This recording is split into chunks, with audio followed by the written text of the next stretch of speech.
ಜೈ ಗುರುದೇವ. ನಮಸ್ತೆ ಸ್ನೇಹಿತರೆ, ನಾನು ನಿಮ್ಮ ಪ್ರವೀಣ್ ರಾವ್. ಎಲ್ಲರಿಗೂ ಇನ್ಸ್ಪೈರಿಂಗ್ ಕಥನ ಯೂಟ್ಯೂಬ್ ಚಾನಲ್ಗೆ ಸ್ವಾಗತ ಸುಸ್ವಾಗತ. ಇವತ್ತು ಗುರುವಾರ 23ನೇ ಅಧ್ಯಾಯ ಶ್ರೀ ಗುರುಚರಿತ್ರೆಯನ್ನು ಕೇಳಿ ಗುರುಗಳ ಕೃಪೆಗೆ ಪಾತ್ರರಾಗೋಣ. ನೀವು ನನ್ನ ಚಾನಲ್ಗೆ ಸಬ್ಸ್ಕ್ರೈಬ್ ಆಗಿಲ್ಲ ಅಂದರೆ ದಯವಿಟ್ಟು ಸಬ್ಸ್ಕ್ರೈಬ್ ಆಗಿ, ಹಾಗೂ ನನ್ನ ಮುಂದಿನ ಎಲ್ಲ ವಿಡಿಯೋಗಳ ನೋಟಿಫಿಕೇಷನ್ಗಾಗಿ ಬೆಲ್ ಚಿಹ್ನೆ ಒತ್ತಿ. ಹರಿ ಓಂ ಶ್ರೀ ಗುರುಭ್ಯೋ ನಮಃ. ನಾಮಧಾರಕನೇ ಕೇಳು. ಮರುದಿವಸ ಮುಂಜಾನೆ ತೋಟಿಗನೊಬ್ಬನು ಬ್ರಾಹ್ಮಣನ ಎಮ್ಮೆಯನ್ನು ಬಾಡಿಗೆಗೆ ಕೇಳುವುದಕ್ಕಾಗಿ ಅವನ ಮನೆಗೆ ಬಂದನು.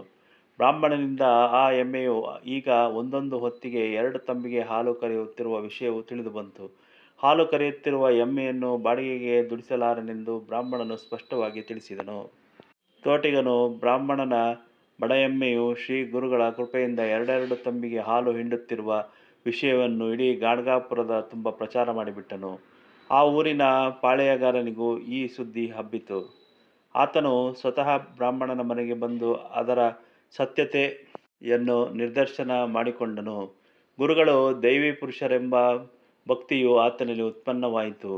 ತಕ್ಷಣವೇ ತನ್ನ ಮನೆಯ ಪರಿವಾರದವರನ್ನೆಲ್ಲ ಕರೆದುಕೊಂಡು ಸಂಗಮ ಕ್ಷೇತ್ರಕ್ಕೆ ಬಂದನು.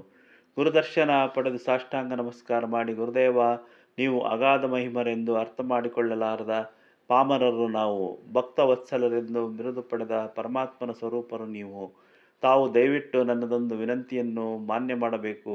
ತಮ್ಮ ಚರಣ ಧೂಳಿನಿಂದ ಇಡೀ ಗಾಣಗಾಪುರವನ್ನು ಪವಿತ್ರಗೊಳಿಸಿ ನೀವು ಇಲ್ಲಿಯೇ ನೆಲೆಸಬೇಕು ಎಂದು ಪ್ರಾರ್ಥಿಸಿಕೊಂಡನು.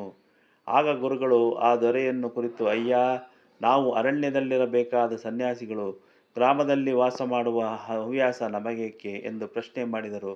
ಅದಕ್ಕೆ ಗ್ರಾಮಾಧಿಪತಿಯು ವಿನಯದಿಂದ, ಸ್ವಾಮಿ, ದಯವಿಟ್ಟು ನನ್ನ ವಿನಂತಿಯನ್ನು ಉಪೇಕ್ಷಿಸಬೇಡಿ.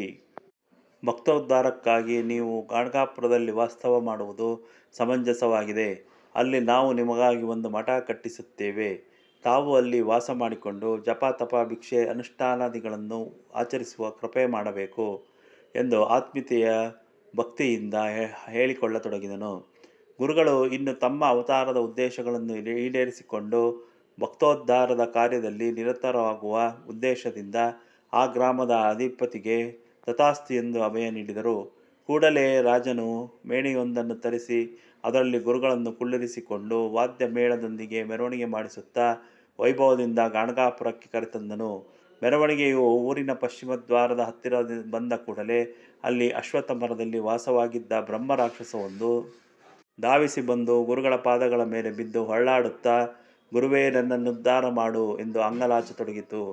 ಗುರುಗಳು ಅದಕ್ಕೆ, ನೀನು ಸಂಗಮದಲ್ಲಿ ಸ್ನಾನ ಮಾಡಿದರೆ ನಿನ್ನ ಶಾಪ ಪರಿಹಾರವಾಗಿ ಜೀವನ್ಮುಕ್ತಿ ಪಡೆಯುವೆ ಎಂದು ಅಭಯ ನೀಡಲು ಅದು ಗುರುಗಳನ್ನು ಕೊಂಡಾಡುತ್ತಾ ಸಂಗಮದತ್ತ ಹೊರಟು ಹೋಯಿತು. ಇದನ್ನೆಲ್ಲ ಕಣ್ಣಾರೆ ಕಂಡ ಭಕ್ತರು ಗುರುಗಳು ತ್ರಿಮೂರ್ತಿಗಳ ಅವತಾರವೆಂಬುದನ್ನು ಮನಗಂಡು ಹರ್ಷದಿಂದ ಶ್ರೀ ಗುರುದೇವ ದತ್ತ ಎಂದು ಏಕಕಂಠದಿಂದ ಜಯಘೋಷ ಮಾಡಿದರು. ಗ್ರಾಮಾಧಿಪತಿಯು ಗುರುವಾಜ್ಞೆಯಂತೆ ಆ ಅಶ್ವತ್ಥ ವೃಕ್ಷದ ಸನ್ನಿಧಿಯಲ್ಲಿಯೇ ಒಂದು ಮಠವನ್ನು ಗುರುಗಳಿಗಾಗಿ ಕಟ್ಟಿಸಿಕೊಟ್ಟನು. ಗುರುಗಳು ಅಲ್ಲಿಂದ ಪ್ರತಿನಿತ್ಯ ಸಂಗಮಕ್ಕೆ ಹೋಗಿ ಅನುಷ್ಠಾನ ಮುಗಿಸಿಕೊಂಡು ಬರುತ್ತಿದ್ದರು. ರಾಜನು ಸಂಗಮದವರೆಗೆ ಗುರುಗಳನ್ನು ಮೇಣೆಯಲ್ಲಿ ಕರೆದುಕೊಂಡು ಬಿಟ್ಟು ಬರುತ್ತಿದ್ದನು. ಅವರು ಅನುಷ್ಠಾನ ಮುಗಿಸಿಕೊಂಡು ಬರುವ ವೇಳೆಗೆ ಮಹಾದ್ವಾರದಲ್ಲಿ ಕಾಯುತ್ತಿದ್ದು ಅವರನ್ನು ಭಕ್ತಿಯಿಂದ ಸ್ವಾಗತಿಸುತ್ತಿದ್ದನು. ನಾಮಧಾರಕ ಶ್ರೀ ಗುರುಗಳು ಭಕ್ತಾಧೀನರಾದದ್ದರಿಂದಲೇ ಆ ರಾಜನ ವಿನಂತಿಯನ್ನು ಮನ್ನಾ ಮಾಡಿ ಗಾಣಗಾಪುರದಲ್ಲಿ ನೆಲೆಗೊಂಡರೆಂದು ಸಿದ್ಧಮುನಿಯು ಹೇಳಿದನೆಂಬಲ್ಲಿಗೆ ಸಾರರೂಪ ಶ್ರೀ ಗುರುಚರಿತ್ರೆ 23ನೇ ಅಧ್ಯಾಯ ಮುಗಿಯಿತು.